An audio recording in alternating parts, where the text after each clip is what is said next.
Considerations when we're doing gel treatments for cockroach work is to use small drops about the size of a match head. We need to do those droplets about every 5 to 6 square centimetre areas to make sure that the cockroaches take it up.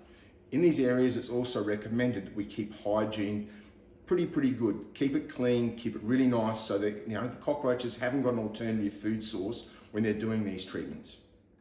Also, when we're doing these gel treatments, we have to consider the appliances and areas we're treating. Consideration to the range in the oven, which is going to get hot, to the range hood that stays relatively cool or mild in temperatures. Things like kettles, things like toasters, things like coffee machines do warm up. So we're going to consider when we're applying these gels of temperatures of those appliances.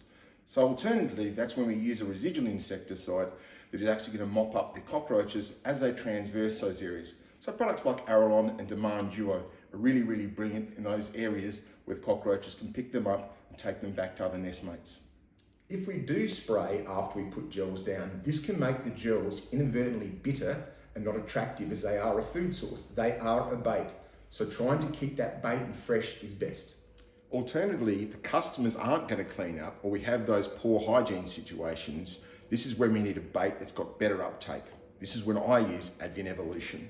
Better bait uptake means they're taking more bait back to the harbourage, back to other nestmates, and you'll get a lot better treatment with a lot better gel and less gel as well.